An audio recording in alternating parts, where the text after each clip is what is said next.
permission letters from her peers to give this presentation again because they just loved it and thought it was super valuable. So welcome Lizzy Mason.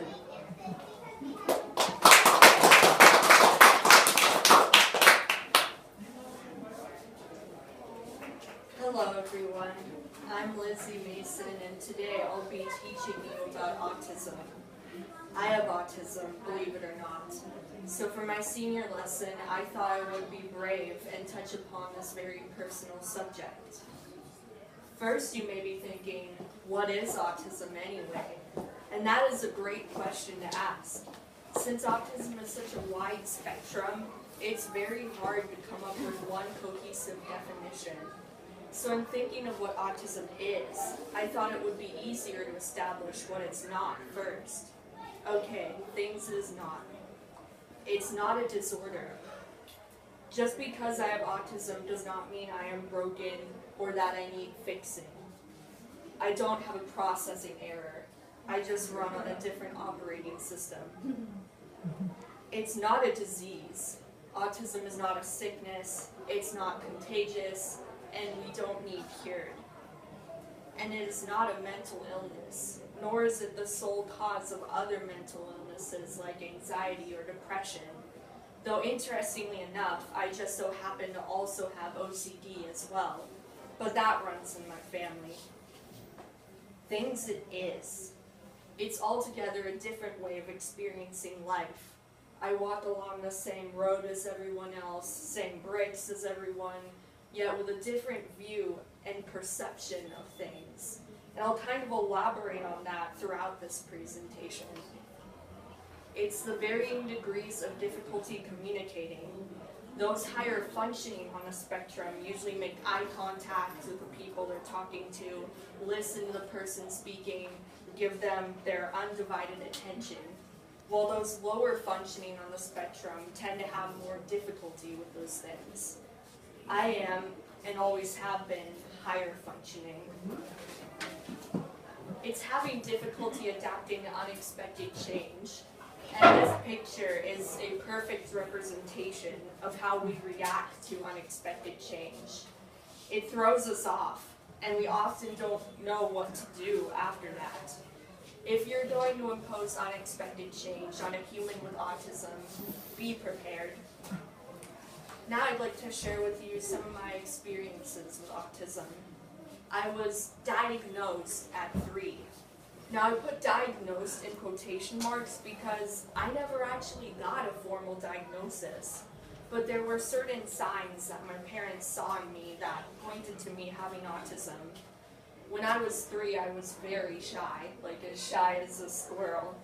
I couldn't talk to anyone or answer other people's questions. You could have asked me the simplest question, like, what's your favorite color? And I would have just stared at you like a deer in the headlights. Along with my shyness, I also had a speech impediment and fine motor difficulties. I couldn't snap a button or zip anything. When I was 5 years old, I was on a plane with my family traveling to Pittsburgh to see some relatives. Pretty typical, as I took a lot of trips back there for that same reason. But this plane was a layover flight, and I didn't know that before going on the plane. I didn't even know what a layover was. So we landed in Las Vegas, and I flipped out. I was like, we're supposed to be in Pittsburgh. What is this? Long story short, my mom had to calm me down because I cried so hysterically that night. Unexpected change does not do a person with autism well. And this last experience I'd like to share with you is this idea of internal emotion. People with autism, like everyone else, feel emotions. In fact, you could say that some people on the spectrum feel even more intense emotions than the average human. But an average human may not be able to tell that someone with autism is feeling as intense of an emotion because I may not outwardly express it as much, whether on my face or in my speech. There have been many times in my life where I got super excited or felt super grateful for something, and on the inside I was practically exploding with emotion, but on the outside I was just smiling normally. With autism, I feel that there's a sort of disconnect between the heart signals and the mind signals, and that's why we often don't show as intense of emotions. This is a diagram of the autism spectrum. As you'll see, people can have very severe autism or very high-functioning autism. And I feel that I've been on the mild high-functioning end pretty much my whole life. If I had to quantify it, I feel that from age 3 to 14, I was less high-functioning than 15 through 18. And that honestly is mostly due to maturity and more life experience. So it has gotten better. Here are some cons of having autism. Having autism means that I process things differently than your average human. This mostly occurs when I'm asked to think in a very abstract way. My mind is pretty concrete, so that means I have more difficulty than the average person when it comes to visualizing things or putting myself in other people's shoes. I have gotten better over the years. I have an easier time thinking abstractly than before because I've had more experience with it. But there are still those times where it is difficult. Since I was little, I melted down and cried over many things. Who hasn't? But specifically things that would be rather insignificant to the average human. For example, I used to be in a bowling league when I was 8, and I would get upset when someone got a strike and I didn't. I would just get super competitive to the point of getting upset when things didn't go my way. Nowadays, along with my OCD, it's more that I will think and fixate about negative things until I start crying. Along those same lines, with my autism, I get this sense of overwhelm, particularly when some teacher gives me a task and I don't know how to approach it. Or it's a test, and they keep adding expectations onto what we need to study for that test. Now, this is something that can happen with anybody. Anybody can get bogged down. With a person with autism, that feeling, that sense of overwhelm is magnified. So much so that we more often react to it in negative ways, whether by crying or just shutting down altogether. People with autism tend to have really keen, sensitive ears. Now you'll notice that I have a picture of a car up here for some reason.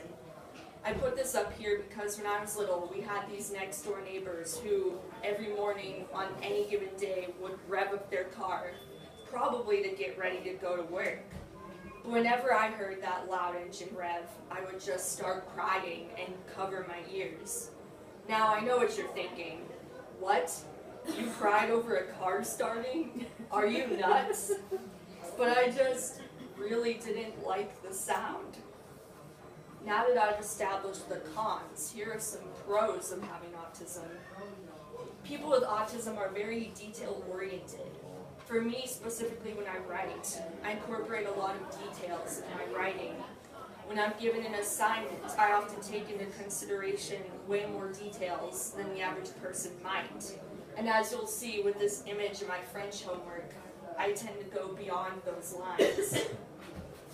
People with autism tend to have a certain mental endurance. What I mean by this is that we're able to focus on doing the same thing multiple times or for a long time. There was this New York Times article I found in 2016 about this Danish teenager with autism named Lars. His condition inspired his father to create the company Special Eastern, as you see here, which means specialization in Danish. Special Eastern hires individuals with autism who otherwise might not be able to find jobs, and specifically as jobs like data entry that would seem tedious to the average human, but that humans with autism could excel at. Above the logo is a picture of 3 teenagers building these little figures with Legos. Notice how their focus is completely directed towards building these figures, and these must take a while to make. How this idea of endurance is relevant to me is that I had a lot of mental endurance when taking AP US History last year. The readings would take me hours upon end to do, but I devoted my focus to them the whole time. Oddly enough, having keen ears can also be a pro.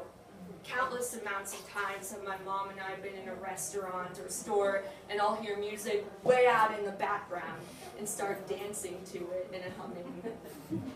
And this may or may not be the most ironic thing ever, but despite my autism, I love public speaking.